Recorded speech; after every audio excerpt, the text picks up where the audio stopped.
In this video, we look at a simplified summary of the story, The Fabulous Trade Dollar Drove by Gerry Erberich, which appeared in the August 1973 issue of the magazine, Long John Latham's True Treasure.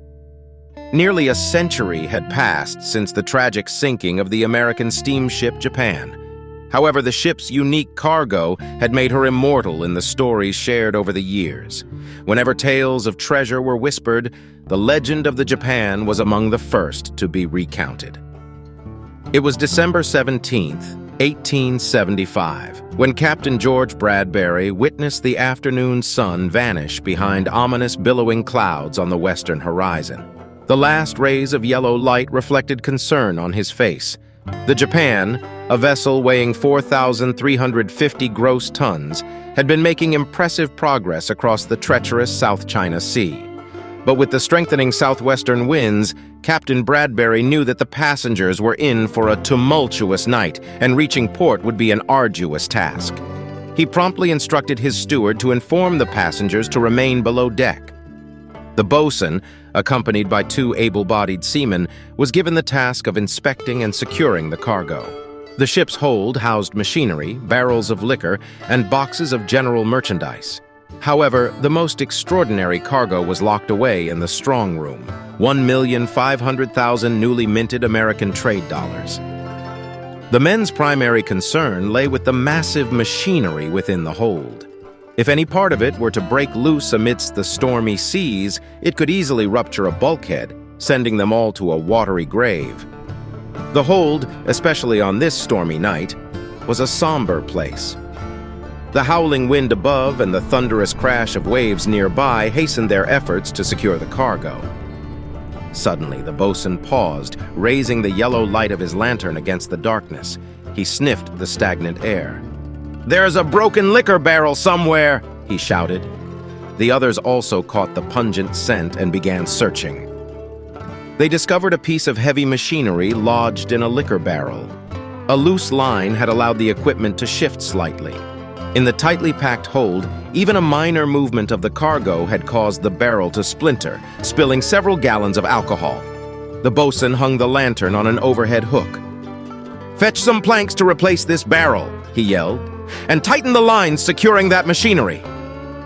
The seamen quickly obeyed, but struggled to maintain their footing as the ship pitched and rolled. The boatswain wrestled with the broken barrel, attempting to move it away from the rest. Everything was drenched in spilled alcohol, making it difficult to get a firm grip. Meanwhile, one of the seamen focused on taking up the slack in the machinery's securing cable. As the line tightened, the heavy cargo shifted back into place. In a fleeting moment, the perilous situation seemed to lose its grip. The boatswain managed to liberate the shattered barrel, offering a glimmer of hope. With a few more minutes, they would have it hauled to the upper deck and cast overboard. However, fate had a different plan in store. The ship lurched violently, plunging into a deep trough of the tumultuous sea. The lantern, dislodged from its perch, crashed onto the drenched floor, drenched in alcohol. A sudden explosion of flames erupted, momentarily blinding the men. A gasp escaped one of their lips as they stumbled backward, their vision impaired. They scrambled towards the hatchway, leaving a roaring inferno in their wake. The seamen burst out of the hold, spreading the alarm like wildfire. They snatched hoses and doused the flames with water. Throughout the ship, dull thuds echoed, marking the bursting barrels and unleashing more fiery chaos. On the deck, maintaining one's footing was a Herculean task, let alone battling a raging fire. The tempestuous sea showed no signs of relenting. Captain Bradbury faced an excruciating decision, one that no mortal should ever bear. Peering through the spray and rain-splattered windows of the wheelhouse, his gaze fixed upon the distant Chinese mainland. How far were they from land? 20 miles? 50 miles? The captain strained his eyes, but the night enveloped everything in an abyssal darkness. He turned to his first officer, raindrops cascading from his face. "Flood the lower decks. Sir, the third-class passengers."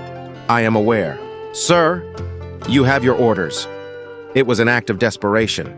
With insufficient lifeboats for all the passengers, did it truly matter if some perished below deck rather than above? Valves were flung open throughout the lower decks, and frothy seawater quickly subdued the agonizing screams. But the fire, it continued to rage undiminished by the deluge. The captain's decision came too late, for the inferno had already ravaged the ship. Flames hungrily devoured the ship's vital parts, penetrating hatchways and devouring timbers.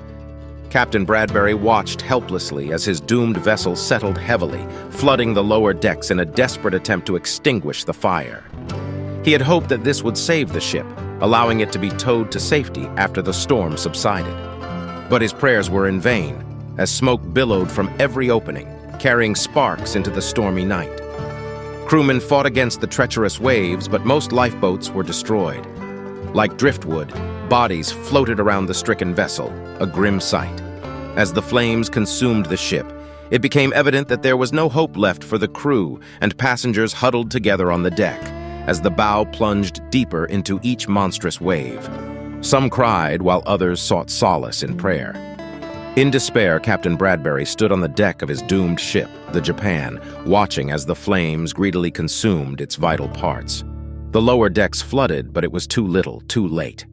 Crewmen struggled to launch the overloaded lifeboats, but the waves smashed most of them. Some of the people couldn't bear waiting for the end and threw themselves overboard to hasten their death. Chunks of burning debris fell among the survivors. In a distant time, a daring diver ventured into the depths, driven by the lure of untold riches concealed within the sunken machinery. It was during this perilous expedition that the diver stumbled upon a remarkable discovery: the jettisoned coins. These precious remnants, bearing a face value of $300,000, had lain hidden beneath the waves, awaiting their destined revelation. Yet far beyond this newfound treasure, nestled amidst the depths of the South China Sea, lay the remnants of a tragic tale. The charred remains of the ill-fated vessel known as the Japan rested in 16 fathoms of water, a solemn reminder of its fiery demise. Within its forsaken hull, a staggering fortune awaited, for it held 1,200,000 American trade dollars, each worth a remarkable $60 in today's market. This sunken trove, with an estimated value of $72 million, stood as one of the most coveted marine treasures, yearning to be discovered by those bold enough to seek its elusive embrace.